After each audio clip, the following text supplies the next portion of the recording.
Hi guys, it's me, Karen. I'm excited to finally do this opal triplet, I guess. It originally came as a doublet, but I was informed that it's technically a triplet because there's 3 layers. There's the backing, the chips of opal, and then the resin on top. Interesting, isn't it? So this is going to be my piece. I'm going to keep it for myself. And it's also kind of me getting back into practicing before I move on to that garnet piece I want to create for my son. Anyway, I'll be using 24 gauge sterling silver.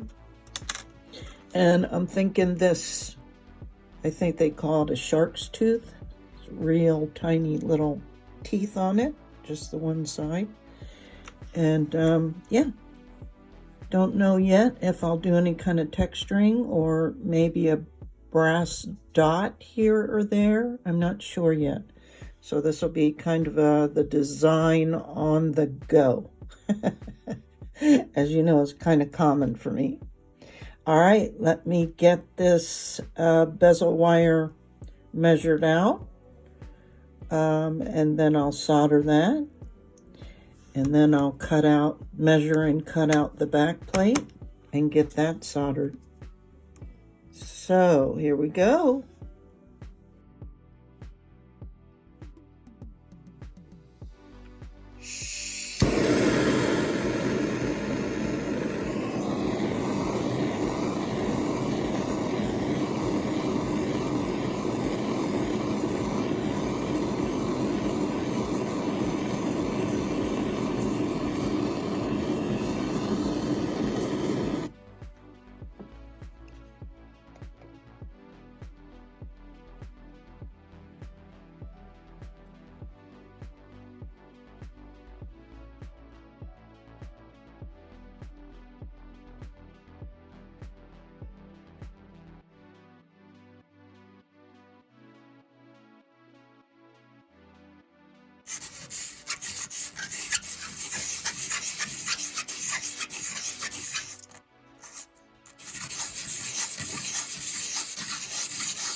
Nope, on first attempt and using this mud, or hold it, it's called moldable third arm. So I will try again with this, but we'll see. Well, that was really hard. And I have some cleanup to do. It took me 3, maybe 4 attempts to get that on, and it's not 100% centered. But like I said, this is my piece, and I don't want to keep messing with it because I'm afraid I'll totally ruin everything, but I think it'll be okay. I mangled that, whoops, I mangled that little bail quite a bit, so I'm going to resand some of that before I set it and clean up the solder back here. But what I ended up doing, once I got some of that tail on there, oops, sorry guys, I got some of the tail of the bail, but not right up here where I really needed it for security. And this was not closed, and I kind of wanted it somewhat attached up here. So I used the paste. This is the sterling silver easy silver paste. And I'm getting better at using that, but I haven't in the past had really good luck with it. It doesn't ever seem to flow without me ended up melting the piece. So anyway, on the 3rd or 4th attempt it worked, but it did shift this a little bit. You can see it was lined up, but it shifted because of the heat. I mean, that's just stuff you have to deal with. But I'm going to go ahead and clean this up and polish this a little bit or sand it, and we'll move on to setting the stone.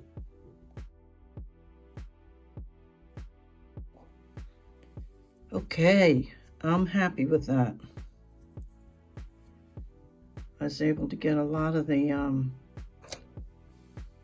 marring out of the little jump ring. Got a lot of that solder at least blended.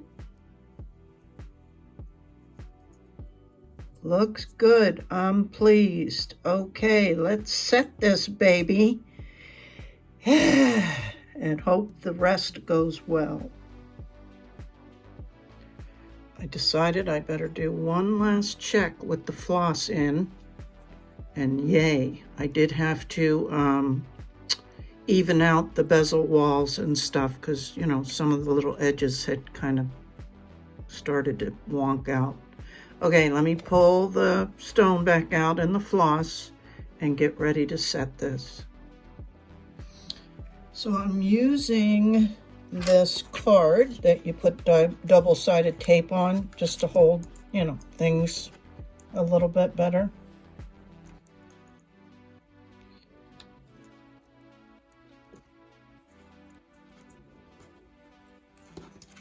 Yay.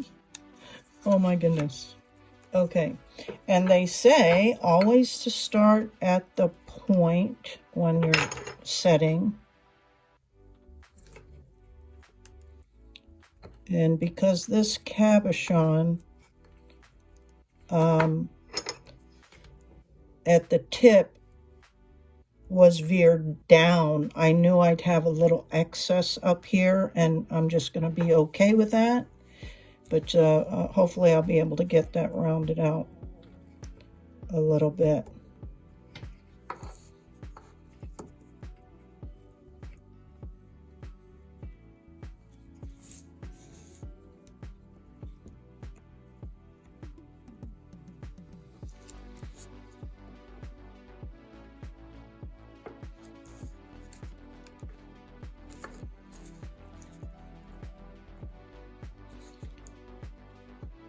So as I've discussed before, you start, if there's a point, you start at the point, you go to the opposite, because this is just, you know, centering the stone basically. Then you go to the one side and you go to the other and then start all over again, right? And go back up here, go back down here, and just do it a little bit at a time, because you don't want to get to an area and it doesn't look right, right? I've seen a lot of people just go brrr, and they get lucky. I haven't been so lucky doing that. So I'm really trying to use the metal smithing recommendations. So let me go ahead and finish this and I'll be back.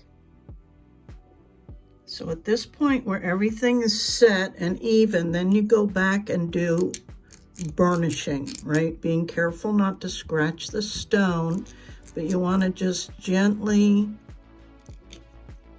burnish the edges.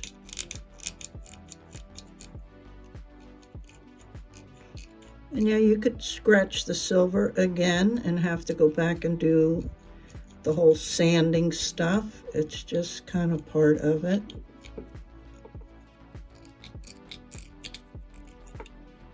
And I'm not happy or dishappy at all with how this point turned out. I'm okay with that. I don't think anybody will really notice. So what do you guys think? OMG, wow. I really love this. And I think I did a pretty good job of getting invisible seams. Can't really tell where the seam is from the bezel to the back plate. You can barely see where I soldered the bezel to itself, and it was better, but messing with this bail, I almost reopened that, which would have been terrible. So it started to kind of reopen, and that's why you can see that little bit there. But I could probably sand that out again, but I am not going to worry about it. I am thrilled, because like I say, especially, you know, I don't do this craft near as much as I do the soft soldering, so, you know, I'm not really practicing that much to improve my skills. So to be able to come back and at least do a few pieces without too much heartache. And yes, it's heartbreaking when you melt stuff, especially, you know, your precious metals. So I'm going to go ahead and darken my initials in the 925 and get a pretty chain out, and I'll be back for the final reveal.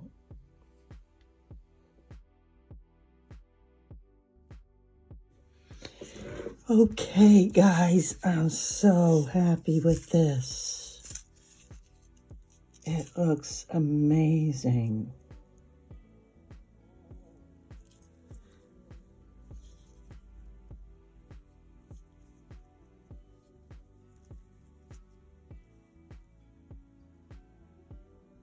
I can see myself. That's pretty darn good. Wow. So what do you guys think? Isn't it a gorgeous stone, even though it's layers? Wow. And I paired it with my mom's favorite silver chain. So I'll definitely include her in this. And it's a lovely chain. It really, you know, reflects the light real well. So yay, woohoo, woohoo.